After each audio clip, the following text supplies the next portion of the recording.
Glorious devotees, we will continue today with our discussion of Srila Jiva Goswami's Paramatma Sandarbha. We will end our discussion here on the Paramatma Sandarbha and proceed in our next discussion to the Krishna Sandarbha, which will be much more in depth. We will continue where we left off. The universe is a product of Shakti Parinam, not Vivart. This section deals with the fact that the universe, the Lord's material manifestation, is actually a expansion of His very being, His very self. Separated it is, but it is still a Shakti of His, as opposed to the philosophy of the Advaitins, which is, it is simply an illusion, Vivarta. So we'll read a little from the 58th Anucheda. So, it is to be concluded that Bhagavan's transrational power alone is the cause of the appearance of duality. Therefore, although Paramatma, by his very own intrinsic nature, is altogether free from change or modification, he transforms into the form of the universe, and so on through his transrational power, just as a philosopher's stone or a Chintamani gem can produce anything desirable, and just as a magnet can move a piece of iron from afar. This has been accepted by Sri Vyasadeva. Brahman is the creator because the Shruti says so. Brahman is understood only through the Vedas. As we discussed a little last class, this transrational power, Achinta, is very central to the Gaudiya understanding of the Supreme Lord, Achinta Bheda Bheda Tattva. And how to understand that the Supreme Lord can be simultaneously non-dual reality, in other words, not affected in any way by change or modification. Vedanti tat tattva vidas tattvam yas jnanam advayam, that non-dual substantive can be seen differently. But we also see that his Shaktis are coming forth from him, and how to understand that he can remain transcendent to them and still maintain his non-dual nature while manifesting a world composed of duality. This is transrational. Generally, when there is a cause and an effect, the effect is somewhat akin to the cause from which it comes. But here we have the amazing situation where the Supreme Lord is manifesting the material universes, from his very being, from Brahman, as it's stated here by Srila Vyasadeva, quoting the Vedanta Sutra. Brahman is the creator because the Shruti says so. This is core to Gaudiya Vaishnavism.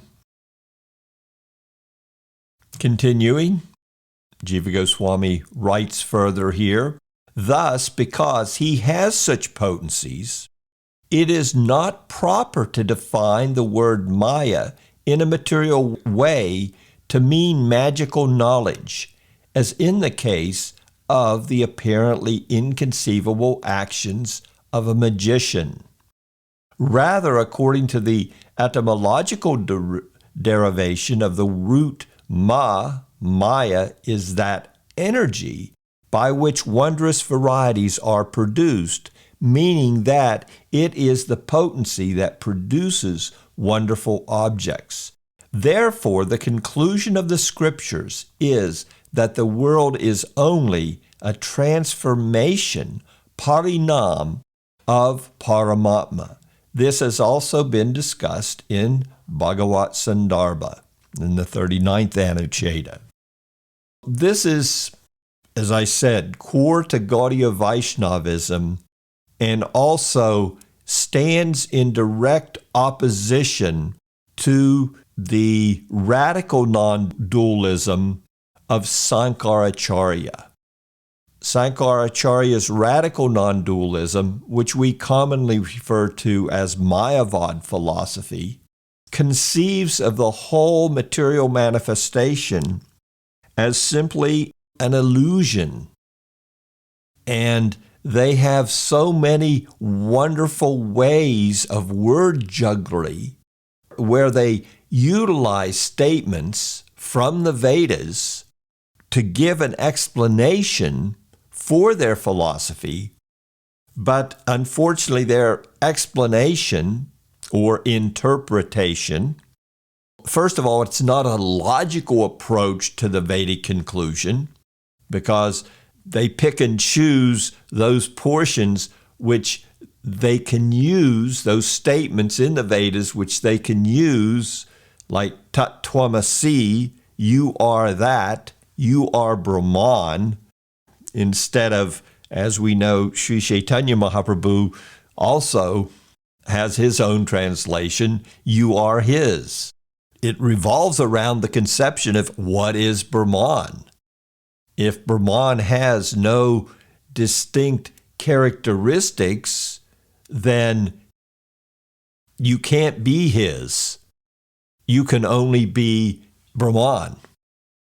Jiva here directly in his Paramatma Sandarbha is putting forth a foundational basis of Gaudiya Vaishnavism, which first of all stands in opposition to those misconceptions of radical non-dualism put forth by Sankaracharya, and also clarifies the understanding of the Supreme Absolute Truth according to the conclusions of the Srimad Bhagavatam.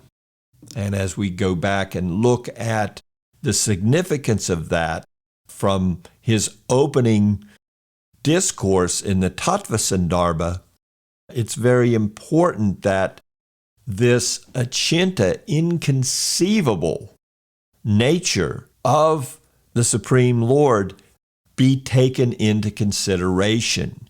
We're not going to be able to explain how Brahman, which is free of any modification, which is free of any duality, can manifest a potency wherefrom there is a manifestation of the material creation.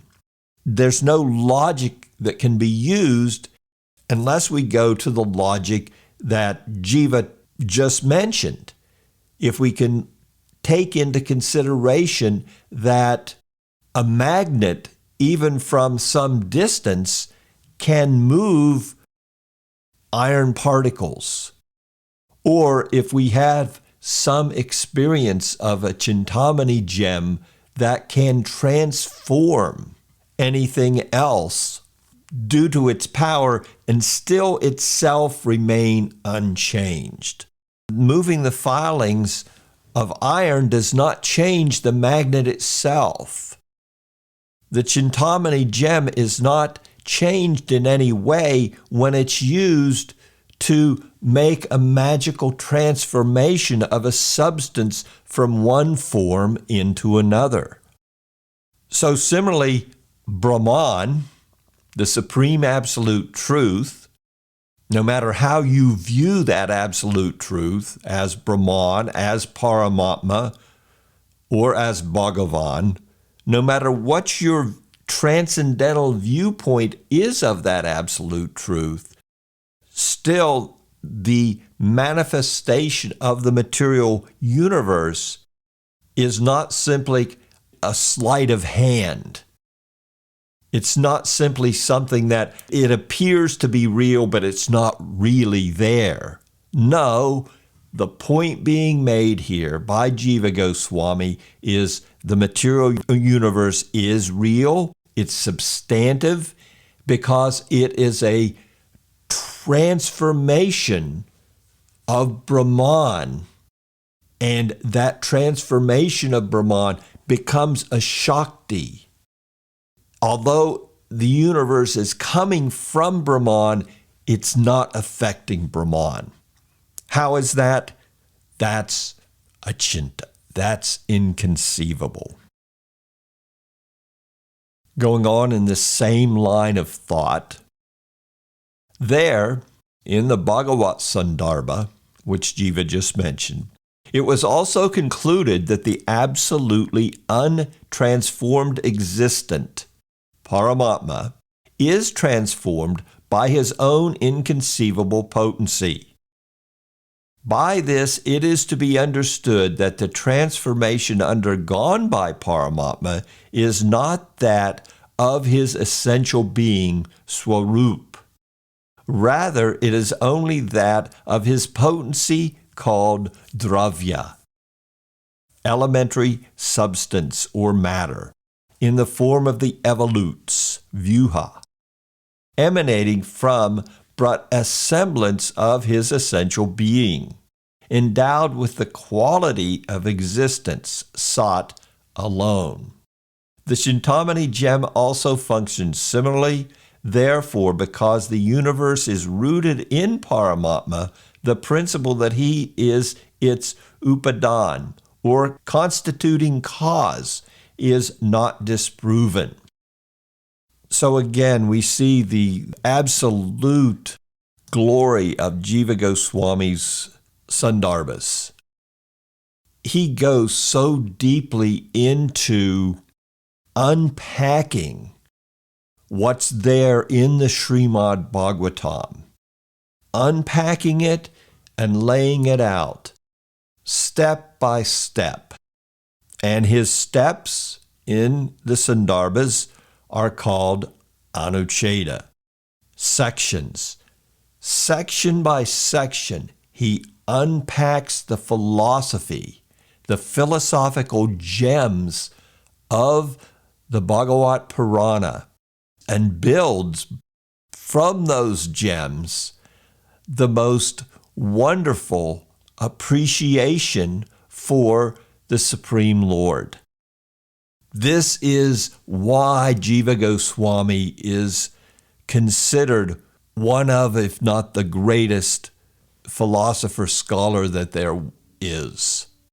To look at transcendence in such a detailed and comprehensive manner, so much so that we find in his Sandarbhas, if he cannot find an opposing viewpoint that's come up somewhere, but he needs that purvapaksa, that opposition, in order to bring out siddhanta, he himself will put forth that objection in his Sandarbha and then address it.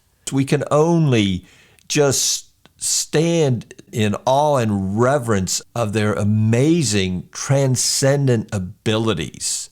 This is not of a human origin itself.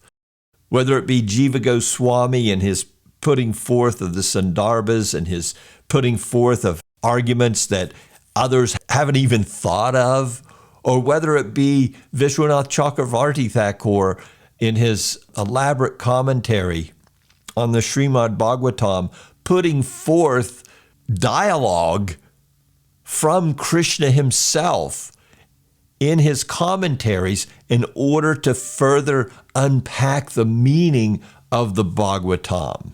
These Gaudiya Vaishnavas, which somehow or other we have been so blessed with coming in this line of disciplic succession, they have given the most amazing opportunity to humanity.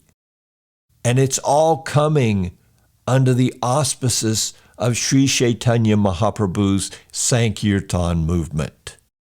Goloker Premadan Harinam Sankirtan. This Harinam Sankirtan is bringing down to us the highest conception.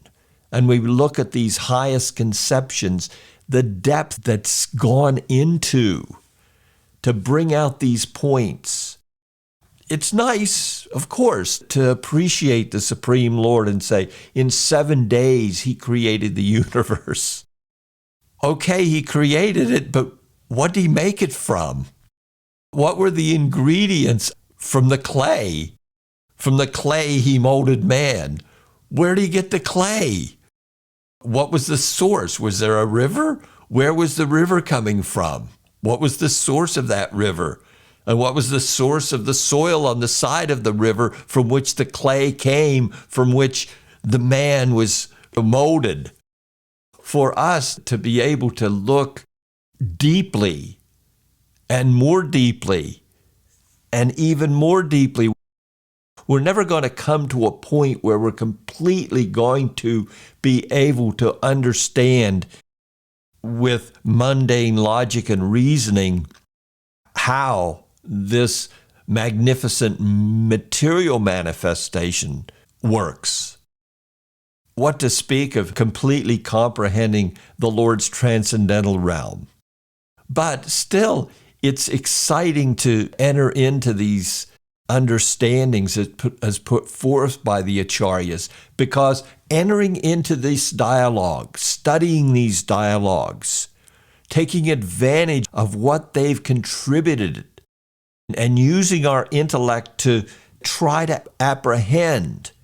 And as we go through life and continue to do this, more and more transcendental revelation comes in the form of finer and finer discrimination and understanding. And this brings us to such an absorption that every bit of that absorption becomes relishable. And we get to the stage of steadiness, nistha. We get to the stage of ruchi, where we're relishing every bit of it in some way, this devotional practice.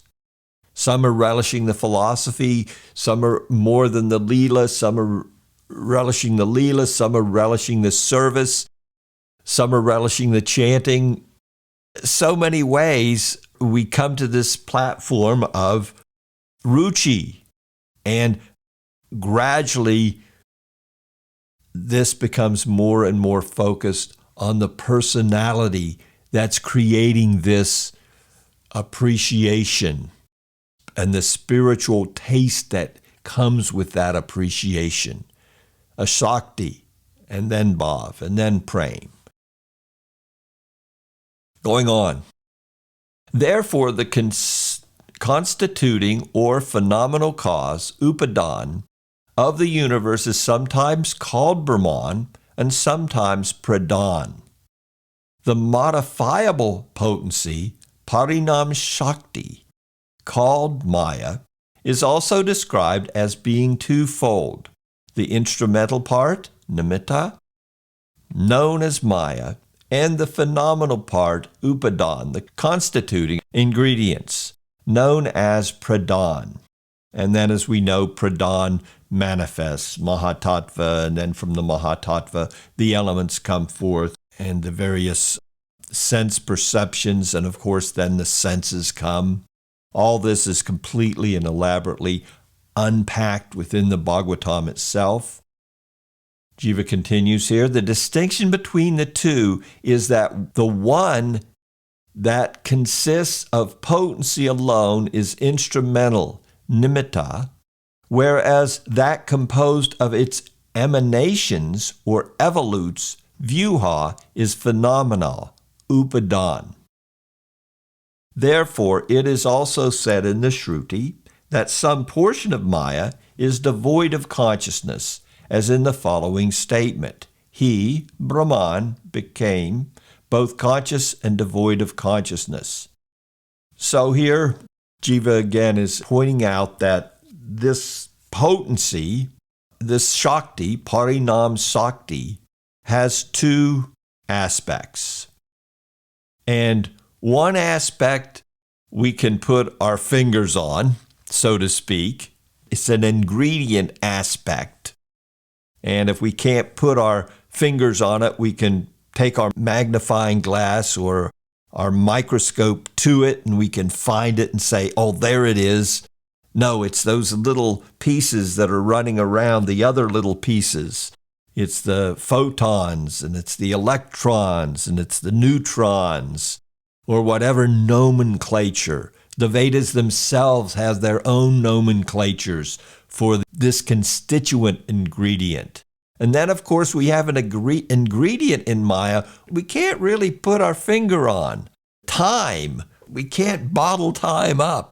We can't really analyze time. What's really pushing things from one moment to the other, from one day to the other, to the months, to the years, to the lifetimes, and all these other things that we can't put our fingers on, like karma. Where is it? I can't control it. Like the ingredients, I might be able to bottle them up. I might be able to build them into something to serve me. But karma, that has to be dealt with in a different way. I can't really control it by external utilization of force. I can still use my willpower, but my willpower has to be used to control myself, how I interact with the world around me. And then maybe there's a possibility of getting some control of what's forced upon me by destiny. So destiny, another magical word for karma. Going on. In select places, in prayers, and so on, when even the theory of Bhagavān, the falsity of the world appearance, is discussed, because it is discussed in the Vedas, as an auxiliary to knowledge and detachment, the intent is not to show that the universe is redundant, false, or non-essential, something other than a real modification of pradhan, or the other word for pradhan is Brahman, as Jiva has just said. Rather, the intent is to make evident that the notions of I and mine have been falsely superimposed, either on the pure Paramatma in regard to the universe as a whole, samasti, or upon his ingredient part, the individual self, atma, in regard to the individuated body, vyasti. The universe itself is real, however, having come into being as a result of the modification, parinam, of pradhan, which is an emanation, vyuha, from Paramatma. Jiva here is saying, yes, Vivarta does come up in the Vedas, but why does it come up and how are we to see it when we come across it? When there's statements in the Vedas that point to the illusory nature of things. It's like a mirage, the material manifestation. What's being said there is not that the material manifestation is a mirage. Your interaction with the material manifestation, that's the illusion. That's the mirage. You are not that body. It's a fact you are within a body, but that is not your essence. That is not your svarūpa. What you really are is not that body. And when we look to the universal manifestation, yes, it is a fact. Paramatma has manifested all of the cosmos from his very being in a very incomprehensible way, inconceivable to our logical approach to everything else in the world. Although he has done so, it is truly not his very self. The world is a real transformation of pradhan. In this context, it is to be understood that in the case of Paramatma, the purpose of pointing out such false superimposition is to enable the worship of his cosmic feature as Virat, as understood from Scripture. Whereas in the case of the self, Atma, the purpose is ultimately to bring about absorption in individual identity as the pure self, distinct from the body and so on. So where we use this vivart, where it's put forth, this vivarta understanding, it's put forth in the Scriptures in order to accomplish deeper understanding of the distinction between matter and spirit. And that spirit really is the driving force both individually and cosmically.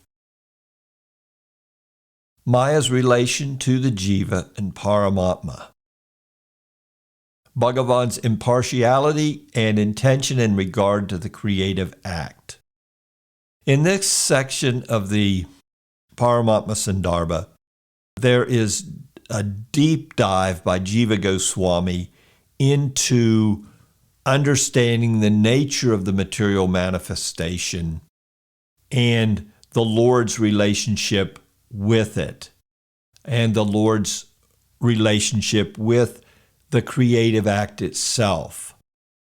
And in this section, Jiva reveals a very interesting and amazing Gaudiya conception. So we'll hopefully be able to walk through this. This comes at the very end of the Paramatma Sandarbha, and as we know, this Paramatma Sandarbha deals with the world that we're in, so this is a great place for us to start on our road to spiritual revelation. And then, how do we see the whole world? Is this just a playground that God made for us? What is the real intention of the Supreme Lord behind the creative act? And how does he maintain impartiality in the material manifestation? Because that's not what we see at all. We see a world of unlimited dualities, unlimited gradations, from the microbes up to the demigods that control everything. It sure seems, with all the variety in the world, in the different bodies and in the different positions within the different species, it sure seems that the world itself, which is a Shakti of the Supreme, is certainly showing some great partiality to these jivas in a myriad of different ways. So how to reconcile that? So let's read a little of these Anuchetas. This section of the Paramatma Sandarbha is a very deep dive. It deals with deep philosophical points, which we could spend months unpacking and studying. We're going to continue with our basic overview of the three beginning Sandarbhas and proceed on to the Krishna Sandarbha and do our deep, deep dive there. In this way, although the conclusion regarding Bhagavan's threefold cosmic play, līlā, of creation and so on has been undertaken in a general way, it is now elaborated again in a specific manner by addressing various objections according to the principle of driving a post, stuna nikanana nyaya. A question is raised. Does the Supreme Lord himself personally appear or not as the avatars who descend in the course of his cosmic play of sustaining the universe? And does he or does he not perform the various līlās of these avatars about which we hear? such as siding with the gods, suras, by exhibiting a smile expressive of his pleasure, or by granting them fearlessness, or by killing the asuras by doing battle with them. If he does, then not only would the objection raised earlier become verified that he is influenced by the gunas, but he would also be subject to the flaw of favoritism toward the devas. If he does not, then all these avatars and their līlās are shown to be not part of Bhagavan's essential nature, and thus the previously accepted conclusion falls to pieces. So Jiva's going to the heart of a very interesting philosophical point. If God does descend in the world, when he descends, we see through his play within the material manifestation, in his various avatars, a definite favoritism. And his favoritism is not towards the mode of ignorance and the people situated there. His favoritism is towards the people in the mode of goodness. He favors the demigods. He's influenced by the gunas of material nature, is he not? He's taking a side for goodness and against evil, against ignorance. Therefore, he is showing favoritism within the material realm. Such favoritism is indicative of duality. One side is plus and one side is minus. Jiva Goswami proceeds to give us some insight as to how to unpack an understanding of what actually is the spiritual reality regarding the Lord's avataric descents. He continues, the answer is as follows. It is true that Parameśvara does nothing at all to sustain the universe, but he manifests various avatars and līlās exclusively through the display of his intrinsic potency, svarūpa-śakti, to give pleasure to the Vaikuṇṭha associates who descend with him, as well as to the devotees among the devas engaged in universal administration, and to other devotees not directly involved in these pastimes. So, although Krishna's pointed out to Arjuna, yada yada hi dharmasya glanir bhavati bharata, abhutanam adharmasya tadatmanam srijamyaham, whenever and wherever there is a decline of religion, which means a predominance of the negative side, the duality of good and evil, I descend myself. It's being pointed out here that his descent has nothing to do with the maintenance of the universal affairs. Those are going on automatically. Therefore, there must be an internal reason for his descent. Since his descent is not a requirement for universal management and maintenance, he does this descent to give pleasure, as pointed out by Jiva here, to his Vaikuṇṭha associates who descend with him, as well as to the devotees among the devas, among those administrators who do sort out the good from the evil within human society. Amongst those personalities, he is manifesting his pastimes for their pleasure. Now, of course, they are so surrendered that they're thinking, well, without your descent, I'm incompetent to do anything as far as my worldly duties. That is simply their display of humility.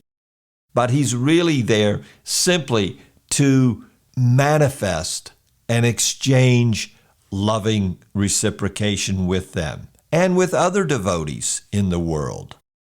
Now, Jiva's going to take this point even further. In this way, Bhagavan is free from these blemishes, the blemishes of partiality within the world and involvement in the modes of material nature. And it has been shown that favoring his devotees is an act of the essence of the intrinsic potency, svarūpa-śakti. So, Bhagavan personally performs all those līlās in various avatars only through his intrinsic potency and only to give delight to his devotees, whereas the sustenance of the cosmos is thereby accomplished of its own accord. This being established, Vidura's question as to how Bhagavan can become involved with the gunas and actions of Prakriti, even as a matter of cosmic play, does not stand. Again, I remind you that I have pulled out certain sections from the Anuchedas. These Anuchedas and the portions that I pulled out are in a context of a larger presentation by Jiva Goswami, wherein there's been quotes from the Bhagavatam that have been gradually unpacked. So therefore, we see here that Jiva had earlier, before coming to this portion of Anucheda 93, as we can see it's part 5, where he is elaborating on the discussion between Vidura and Maitreya in the Bhagavatam, where these items are discussed. Now we're going to jump ahead to the 102nd Anucheda, where we get to this core Gaudiya understanding that Jiva Goswami has made at the end of his Paramatma Sandarbha. Very interesting, very Gaudiya, very much core to an understanding of the non-involvement of the Supreme Lord in the external manifestation directly. His involvement is as follows. In this way, Sukadeva has concluded that the purpose of Bhagavan's own personal līlās, such as fighting with the asuras, is only to give delight to the devotees, and that the sustenance of the cosmos occurs automatically as a subsidiary outcome from it. Now, in order to remove all doubts in regard to the purpose even of Bhagavan's other acts, such as glancing upon Prakriti at the onset of creation and withdrawing his glance during the period of dissolution, Sukadeva affirms the non-distinction of Bhagavan's 3 acts of creation, sustenance, and dissolution by applying the principle of extrapolation as follows. When the Supreme Self desired to create bodies for himself, then from out of the equilibrated state of the 3 gunas, he separately brought forth Rajas from his Maya potency. Then Iswara wishes to sport in these manifold forms. He manifests sattva, and when on the verge of going to sleep, he impels tamas. Again, Jiva completely unpacks this verse from the Bhagavatam and uses it as he explained he would in the Tattva Sandarbha. How's he going to treat the verses of the Bhagavatam? They themselves are the sutras from which he will derive the explanations arrived at in relation to the Bhagavatam discourse, according to the great Sridhar Swami and other commentators, and then he will put forth his explanation that brings out the essence of both the sutra itself, the Bhagavatam verses, the explanations of the commentators, the great commentators on the Bhagavatam, and put it all in the context of the Siddhanta of Gaudiya Vaishnavism that siddhanta that is core to Sri Chaitanya Mahaprabhu's dispensation that allows us entrance according to that high conception of the Supreme Lord. And we're going to enter into that conception as we go into the Krishna Sandarbha. We look to these first three Sandarbhas, Tattva, Bhagavat, and Paramatma, are an unpacking of the verse Vedanti tat tattva vidas tattvam yas jnanamadvayam brahmeti paramatmeti Bhagavan iti sabdyate. That's the first three Sandarbhas. We're coming to an end of the Paramatma, the third of those Sandarbhas. And then we enter into the next verse, which elaborates, if we're going to look at the transcendence, and if we're going to see that it's approached differently through the eyes of various transcendentalists, of all those conceptions, the Bhagavat conception is all-inclusive, is inclusive of the other two ideals of Paramatma and Brahman. When we look to Bhagavan, then he himself has unlimited manifestations in the transcendental realm, which from time to time, upon different occasions, descend into the material world with their transcendental abode itself comes, and all their eternal associates also descend with them in these various manifestations. When we look to these various avataric descents of all of them that were explained in the beginning of the Bhagavatam, of all these various avatars, Krishnastu Bhagavan Swayam. Lord Sri Krishna, he is the Swayam Bhagavan, the original supreme personality of Godhead. We come now to the heart of this Gaudiya understanding. The word yada, when, here refers to the specific time in which Bhagavan's own volitional act of creation is characterized. The words isi para means the supreme regulator, Parameśvara. The compound swamayaya, by his maya, in this case means out of compassion for his devotees. The bodies, pura, that he desires to create refer to the physical forms of the not yet perfected practicing devotees, sadhakas, from the previous cycle of creation.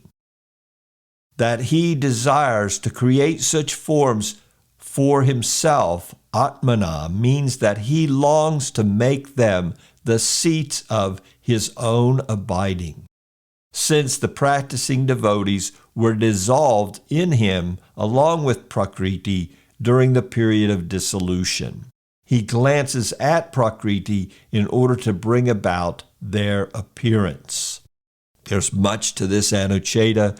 This little part is highlighting the fact that when the Lord has a desire that results in his glancing upon material nature that's not manifest, material cosmos, impregnates with the jivas. Why does he do that? Jiva's saying, this is why. He does it because when he wrapped up that whole material manifestation and pulled it back into his very being, along with all those jivas, there were some devotees there that had not reached spiritual perfection yet. He wants their perfection. He wants to have a complete and total loving relationship with them. He wants them to be able to completely culture their love for Him. He wants that love to grow.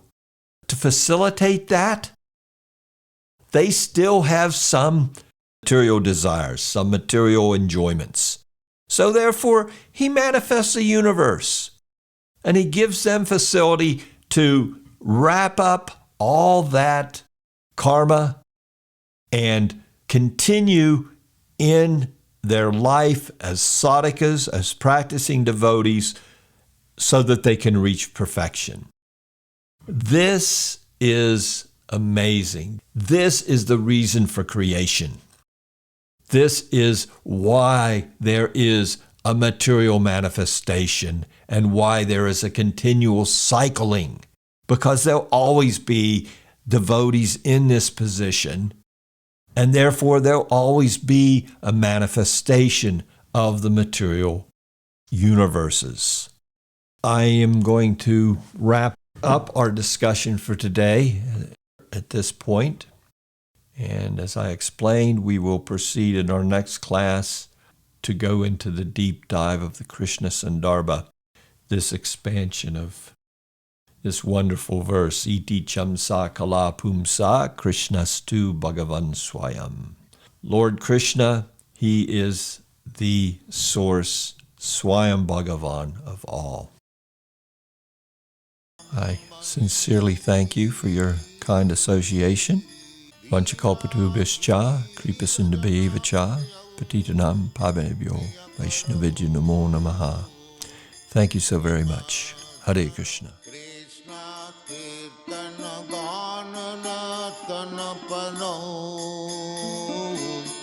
Premamritam manidhi Dhira dhira jana priya